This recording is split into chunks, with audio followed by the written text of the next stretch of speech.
vous vous opposez toujours au Saint-Esprit.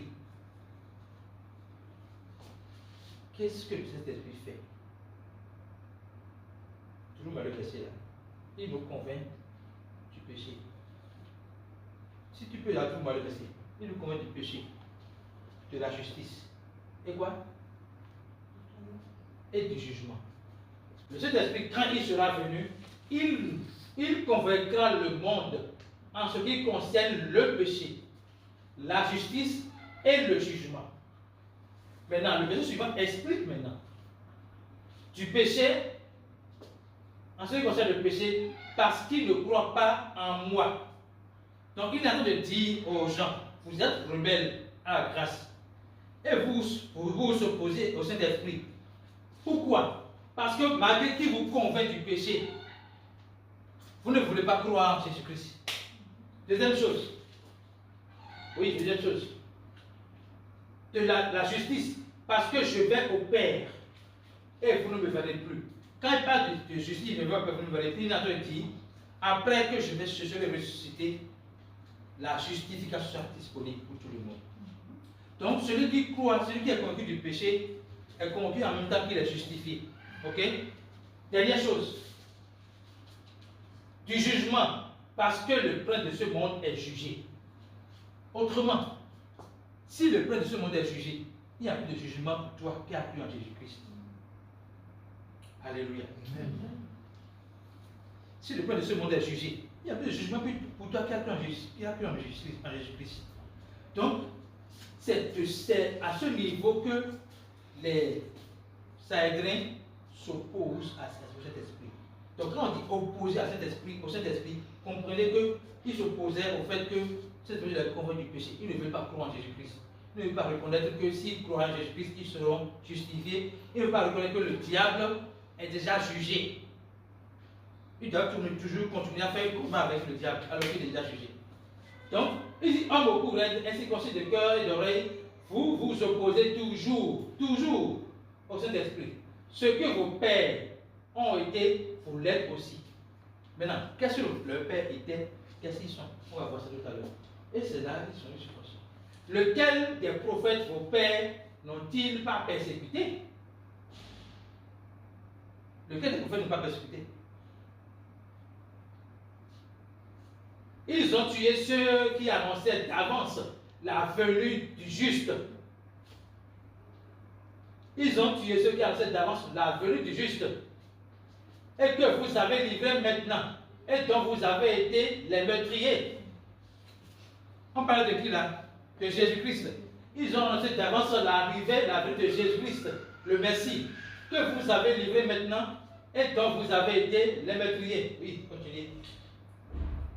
Vous qui avez reçu la loi d'après les commandements d'anges et qui ne l'avaient point observé. Donc il dit, vous avez tué la personne que les Écritures ont annoncé qu'ils vont venir. Mais vous avez quand même reçu la loi des anges, mais vous n'avez pas observé la loi. Parce que c'est dans la loi, la parole dit que lisons Luc 24, verset 27, après verset 44.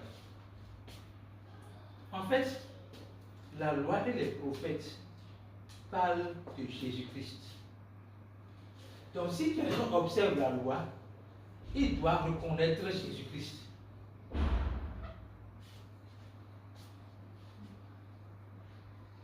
Et commençant par Moïse, et par tous les prophètes, il leur expliqua dans toute l'écriture ce qui le concernait. Quand on parle d'écriture ici, notez que ce livre-là, Luc n'existait pas quand les écritures existaient.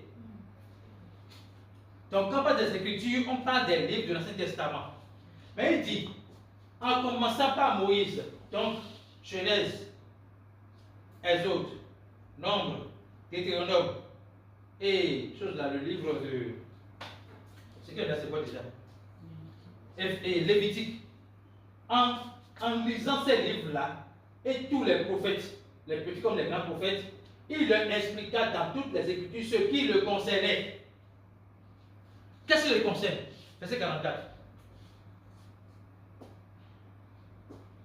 Verset 44. Verset 44. Puis il leur dit, c'est là ce que je vous disais. Ici, c'est une discussion entre les disciples d'Emmaüs. Okay? Et puis il leur dit, c'est là ce que je vous disais lorsque j'étais encore avec vous, qu'il fallait que s'accomplisse tout ce qui est écrit de moi dans la loi de Moïse, dans les prophètes et dans les psaumes. Donc quand on prend tout l'Ancien Testament, Jésus, entrant dans la Bible, montre à ses disciples, voilà ce qui a été écrit de moi. Donc comment tu peux avoir connaissance de la loi et ne pas connaître que la loi parle de Jésus-Christ? C'est ce qu'il leur reproche. Revenons maintenant en acte, s'il vous plaît. Donc, ceux qui ont connaissance de la loi doivent savoir que Jésus-Christ est Seigneur, il est le Messie. Mais il dit, lequel des prophètes, vos pères, n'ont-ils pas persécuté? Ils ont tué ceux qui annonçaient d'avance la venue du juste. Et vous avez livré maintenant. Et dont vous avez été les meurtriers. Verset suivant. Il ajoute, vous avez reçu la loi d'après les commandements d'anges, et vous ne l'avez point gardée.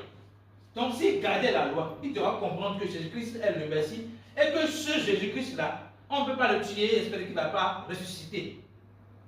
Vous comprenez? Donc, il était fâché contre cela. Oui, continuez maintenant. Ils sont fâchés. Maintenant, ils sont fâchés. Ils sont fâchés. En entendant ces paroles, ils étaient furieux dans leur cœur. Ils grinçaient des dents contre lui. Oui. On regarde verset 60.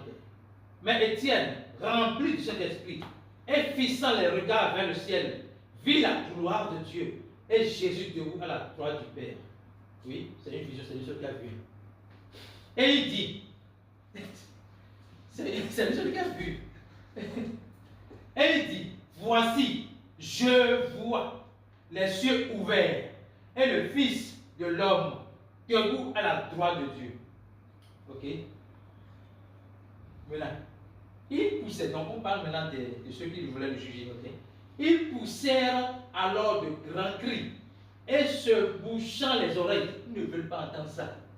Se bouchant les oreilles, ils se précipitaient tous ensemble sur lui. Oui? Le traînèrent hors de la ville et le lapidèrent. Les témoins déposèrent leurs vêtements aux pieds d'un jeune homme nommé